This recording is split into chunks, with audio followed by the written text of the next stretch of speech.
pourquoi on fait ce film absolument sublime qu'est Loup. On est quand même dans la fiction. On est vraiment dans la fiction là où on se dit qu'il ne faut pas trahir. On a peur de trahir ou pas? Alors, on est dans la fiction tout en étant pendant presque un an avec un clan de nouveau de nomades éleveurs de rennes qui sont un peu les superviseurs de ce qu'est leur vie, etc. Donc il n'y a absolument rien, il n'y a pas un élément, pas un détail dans ce film qui soit en dehors du cadre de ce qu'est la vraie vie des événements. Tout ce que l'on voit des événements, de toute façon, c'est eux, c'est leur matériel, c'est leur rennes, c'est leur traîneau. Il n'y a rien dans ce film qui a été fait, absolument rien qui a été construit, qui a été conçu pour les besoins du film. Donc à partir de là, ça ne trahit pas du tout ce qu'ils sont. Après, autour, il y a une histoire avec des loups qui, d'ailleurs, est la continuité d'une histoire qu'on m'a racontée. Donc, non, on est très très proche de ce qu'est leur vie, de ce que sont ces nomades. Ça, c'était quelque chose que je voulais aussi. Mais quand on montre la vie des événements aux Occidentaux, est-ce qu'on montre aussi aux événements l'image qu'on a d'eux? Et comment elle est reçue, cette image-là? Les événements ont cette particularité que n'ont pas, par exemple, les Indiens et les Inuits que je connais bien, c'est que ils ont aujourd'hui des jeunes qui sont partis dans les grandes villes comme Irkoutsk ou même pour certains Moscou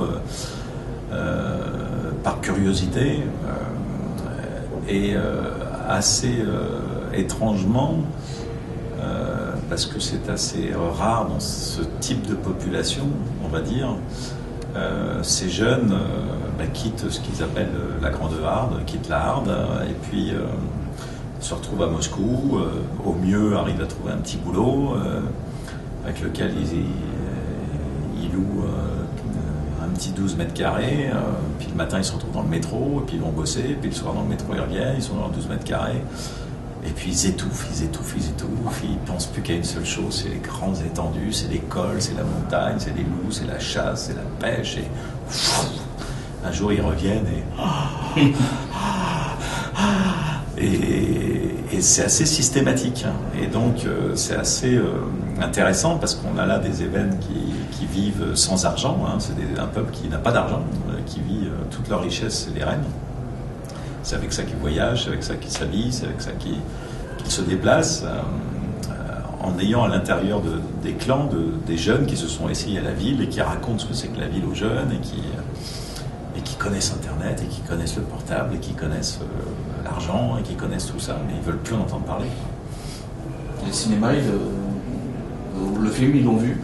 Ah, bien sûr, oui, non seulement ils l'ont vu, mais ils ont participé et ils sont tellement observateurs que c'est absolument hallucinant de voir la vitesse avec laquelle ils ont compris le système des travelling, les plans, toute la mécanique du cinéma. En quelques jours, ils sont extrêmement curieux, ils posaient beaucoup de questions et très très rapidement, les événements n'ont pas simplement été des figurants ou des acteurs ou des accessoiristes, mais sont devenus aussi des techniciens qui posaient des travelling. C'était très marrant de voir que la façon dont ils se sont en quelque sorte appropriés peu à peu ce film qui est devenu le leur et pour lequel ils ont consacré quand même, c'est incroyable, pour des nomades, ils se sont sédentarisés pendant presque 8 mois. Moi, je leur ai dit, lorsque j'étais les voir, à mon avis, ça va pas le faire, parce que je les connais. Je les connais bien. Au bout de 4 jours à un endroit, ils tapent du pied, il faut qu'ils bougent, et là, c'est incroyable, quoi. Et aujourd'hui, donc, Sébastien, totalement différent. On revient dans un cinéma, j'allais dire, avec des acteurs professionnels et tout ça. C'est un... C'est totalement différent. Non, je dirais encore que c'est presque une continuité. Ouais. Les Rocheuses, la Sibérie et mon pays, mes montagnes que j'aime profondément. Donc ça correspondait aussi à un moment de ma vie où j'avais envie, après avoir rendu hommage au Canada et à la Sibérie, rendre hommage à mon pays, notamment à ces montagnes que j'aime. Pour quelqu'un qui aime le cinéma, un film sur les chiens, neige, montagne, voilà, c'était du sur-mesure. Et avec en plus de ça, effectivement, le plaisir de travailler avec des comédiens. Parce qu'il y avait chez moi aussi, c'est vrai, après l'eau, une petite frustration quand même de ne pas avoir fait ce film avec des comédiens, ne pas pouvoir aller plus loin dans les personnages, dans l'histoire. Et donc là, sur Belle et Sébastien, ça a été un vrai bonheur. Et on les choisit, les comédiens? C'est vous qui tenez vraiment à avoir tel ou tel comédien? Bien sûr, oui. Après, on tient à avoir tel ou tel comédien, c'est oui ou c'est non. Oui, en l'occurrence, j'ai eu beaucoup de chance parce que j'ai pas eu de refus et notamment Tchéky Karyo, je le désirais très fort et dès le départ, dès l'écriture, j'ai pensé à lui. Sa réponse a été immédiate après la lecture du scénario et notre rencontre. Et donc, ça fait partie aussi du plaisir de construire un film comme celui-là, c'est le choix des comédiens pour incarner les personnages. Et Tchéky Karyo, je vais dire bêtement, c'est quoi l'image qu'on a? C'est l'acteur qui jouait dans L'Ours, on se dit il a un rapport particulier à la nature? C'est un ensemble de choses, c'est très instinctif. Hein. Pourquoi un comédien plutôt qu'un autre? Voilà, c'est un choix un petit peu instinctif. Il y a sûrement, la filmographie qui joue, L'Ours, évidemment. Là, je recherchais un personnage un petit peu taiseux, dont l'empathie soit pas forcément immédiate au départ du film. Et c'est vrai que Tchéky Karyo a eu jusqu'ici toujours des rôles, on va dire, il a toujours joué le rôle du méchant, donc ça correspondait bien à l'envie que j'avais, à la gueule, à ce qu'il est. Encore une fois, très instinctif. Et on dit le plus difficile, c'est de tourner avec des animaux et des enfants. Là, vous avez les deux. C'était quoi le plus difficile, tourner avec l'enfant ou tourner avec les chiens? Parce que les chiens, je pense qu'il y en a plusieurs. À chaque fois, je reprends les gens qui me demandent si c'était difficile. Et je dis non, c'était passionnant. Et je pense que c'est comme ça qu'il faut aborder ce type de tournage, sinon ça devient l'enfer. Parce qu'effectivement, un chien, c'est turbulent, c'est pas un comédien. Un enfant, aussi exceptionnel soit-il, il a 7 ans, avec parfois des manques de concentration. La montagne, c'est compliqué. Donc à partir de là, tout ça... ces difficultés s'ajoutent les unes aux autres et effectivement compliquent un peu la donne, mais moi j'ai pas trouvé ça compliqué, j'ai trouvé ça passionnant, parce que j'aime les chiens, j'aime les gamins, j'aime la montagne, j'étais dans mon élément, j'étais chez moi.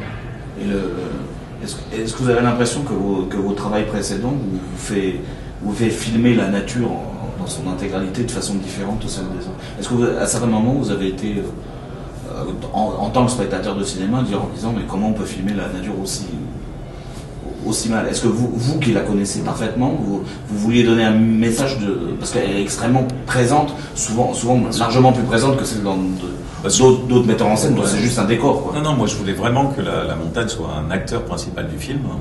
Ça c'était assumé et voulu dès le départ. C'est pourquoi d'ailleurs j'ai imposé aux producteurs de tourner sur 3 saisons, ce qui est un pari qu'ils ont pris, risqué, dont je leur suis très redevable. Donc ça, j'y tenais absolument. Après, par rapport à ça, j'ai une équipe dont le noyau dur, effectivement, m'a accompagné sur ces grands projets, qui aiment aussi profondément ces milieux-là et qui se donnent du mal pour aller chercher des images compliquées, difficiles. Et ça, c'est quelque chose, effectivement, auquel je tiens.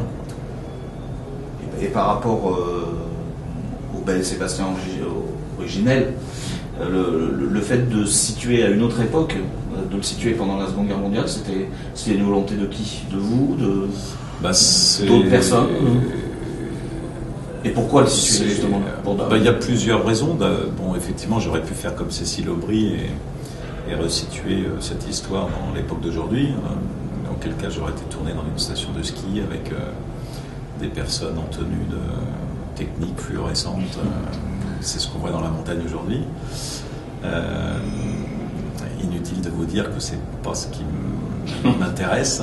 C'est pas ce que je trouve joli. J'avais envie donc de ces matières, de ces couleurs, de ces vêtements de cuir, de toile, le bois, le chanvre. J'avais envie d'un film qui sent bon le bois dans la cheminée, quoi. Et donc ensuite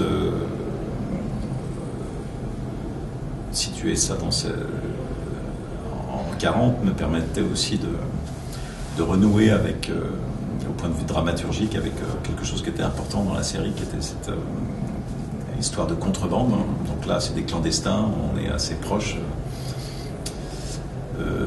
et puis je vous cache pas que ça me déplaisait pas aussi dans une France très très occupée d'avoir ce petit gamin très très libre. Je trouve qu'il y a une opposition un petit peu intéressante entre ces deux éléments-là.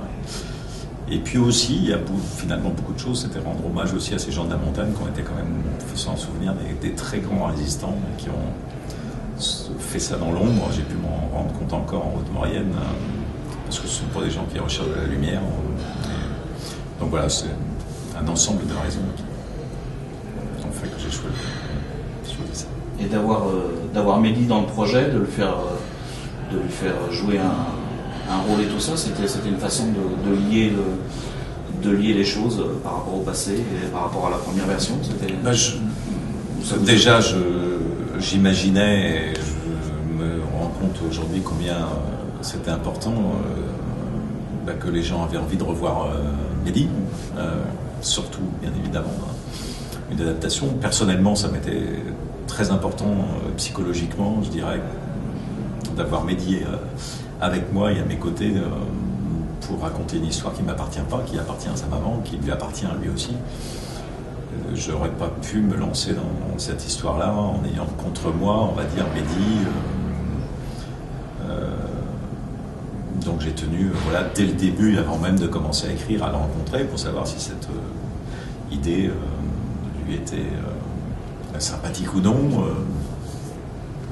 Il m'a fait part de ses inquiétudes, de ses réserves d'ailleurs, dès le départ, et puis c'est peu à peu que Mehdi a été rassuré, et puis ensuite très fier du résultat. Et donc, comme c'est écrit dans le film, pour moi c'était une participation naturelle.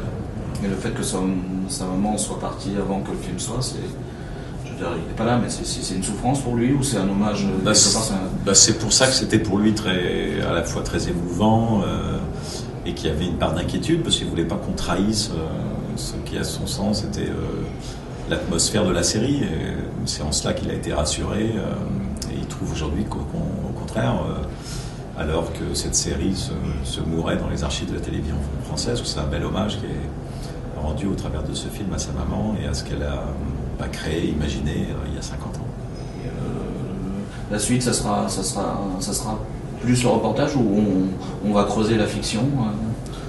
C'est dans quelques jours maintenant renouer avec ce que j'aime le plus au monde, c'est-à-dire partir pendant plusieurs mois avec mes chiens dans le Grand Blanc, et puis ensuite c'est une fiction et avec l'adaptation d'un roman que j'ai écrit sur la rue Everler en Alaska. Ouais. Donc c'est une façon de... Parce que je me suis toujours dit que le seul crédit pour adapter London, c'est vous. C'est une espèce de peur de ne pas adapter London, ou... Parce que ça me paraît tellement évident que vous adaptez London. Non, mais il y a eu Appel de la forêt, Cro-Blanc. Il y a eu pas mal d'adaptations. J'ai toujours trouvé que vous étiez le plus digne d'adapter London, quand même. Oui, ça fait partie des choses qui sont excessivement risquées et compliquées, parce que c'est un écrivain tellement énorme et qui a su décrire de façon tellement sensible, tellement vraie des émotions et autres, que là c'est s'attaquer quand même à un gros monument. En l'occurrence là, c'est pas une adaptation d'un roman de London. Non, c'est un travail personnel. C'est un travail personnel, c'est vrai, où on retrouve... et d'ailleurs, on retrouvera dans ce film Jack London pour vous donner un petit secret. Une espèce de figure tutélaire. Voilà. Je vous remercie beaucoup.